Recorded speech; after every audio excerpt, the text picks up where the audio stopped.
కస్టడీలోకి తీసుకోనుంది. నేడు కవితను రౌస్ అవెన్యూ స్పెషల్ కోర్టులో హాజరుపరచనున్న సీబీఐ ఎమ్మెల్సీని విచారించేందుకు కస్టడీకి ఇవ్వాలని కోరనుంది.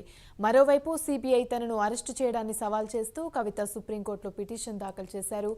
ఎలాంటి నోటీసులు ఇవ్వకుండా ఎలాంటి సమాచారం ఇవ్వకుండా అరెస్ట్ చేశారని కోర్టుకు తెలిపారు.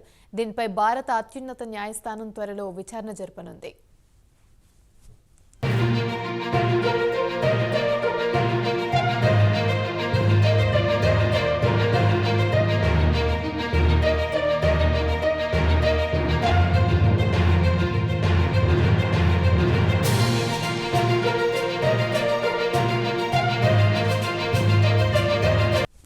ఎమ్మెల్సీ కవితను నేడు సీబీఐ కస్టడీలోకి తీసుకోనుంది. నేడు కవితను రౌస్ అవెన్యూ స్పెషల్ కోర్టులో హాజరుపరచనున్న సీబీఐ ఎమ్మెల్సీని విచారించేందుకు కస్టడీకి ఇవ్వాలని కోరనుంది.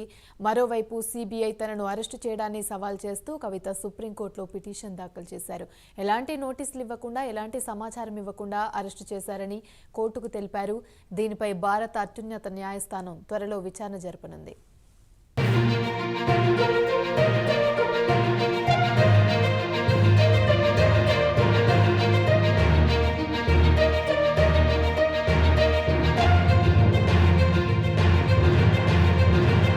ఎమ్మెల్సీ కవితను నేడు సీబీఐ కస్టడీలోకి తీసుకోనుంది. నేడు కవితను రౌస్ అవెన్యూ స్పెషల్ కోర్టులో హాజరుపరచనున్న సీబీఐ ఎమ్మెల్సీని విచారించేందుకు కస్టడీకి ఇవ్వాలని కోరనుంది.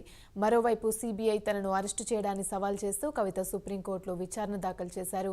ఎలాంటి నోటీసులు ఇవ్వకుండా ఎలాంటి సమాచారం ఇవ్వకుండా అరెస్ట్ చేశారని కోర్టుకు తెలిపారు. దీనిపై భారత అత్యున్నత న్యాయస్థానం త్వరలో విచారణ జరపనుంది. ఇదే అంశానికి సంబంధించి మరిన్ని వివరాలు మా ప్రతినిధి రామకృష్ణ అందిస్తారు. రామకృష్ణ, చెప్పండి. ఇక ఈ రోజు ఉదయం 11 గంటలకు ఎమ్మెల్సీ కవితను తిహార్ జైలు నుంచి ఆమెను రోజ్ అవెన్యూ కోర్టుకు తీసుకొస్తారు. రోజ్ అవెన్యూ కోర్టులో ఆమెను హాజరుపరుస్తారు. హాజరుపరిచిన తర్వాత తమకు వారం రోజుల పాటు కస్టడీకి ఇవ్వాలని చెప్పేసి సిబిఐ రోజ్ అవెన్యూ కోర్టుని కోరబోతుంది.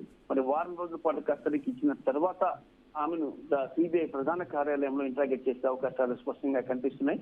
మరి దీనికి సంబంధించి సిబిఐ తరఫున న్యాయవాది సొలిసిటర్ జనరల్ ఎస్వి రాజు, అలాగే ఇటువైపు చూసుకున్నట్టుగైతే కవిత వైపు మోహిత్ రావు, అలాగే నితీష్ రాణా, ప్రముఖ అడ్వకేట్ నితీష్ రాణా ఇద్దరు కూడా వాదనలు వినిపిస్తున్నారు. కవిత అక్రమ అరెస్ట్ ఇది. కవిత ప్రమేయం ఏమీ లేదు ఇందులో. అయినప్పటికీ కూడా కవితను అరెస్ట్ చేశారు.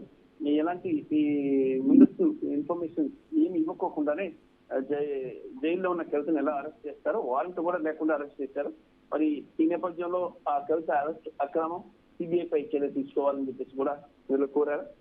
ఇక్కడ కవిత అరెస్ట్ కి సంబంధించి ఎలా ముందస్తు ఇన్ఫర్మేషన్ ఇవ్వాల్సిన అవసరం కూడా లేదని చెప్పి సిబిఐ చెబుతుంది. దాంతో పాటు ఇక సిబిఐ ప్రత్యేక న్యాయస్థానం ఈ రోజు కవితకి సిబిఐ కస్టడీకి ఇచ్చే అవకాశం. ఎందుకంటే సిబిఐ 5 రోజులు, వారం రోజుల పాటు కస్టడీ ఇస్తుంది. ఇప్పుడు 5 రోజులను కస్టడీ ఇస్తారు. ఒక 5 రోజులు కస్టడీ ఇస్తుంది కదా, 5 రోజుల పాటు సిబిఐ కార్యాలయంలోనే కవిత ఉండాల్సి వస్తుంది. నేరుగా కోర్టు నుంచి ఆమె సిబిఐ కార్యాలయానికి తీసుకెళ్తారు. Right, thank you.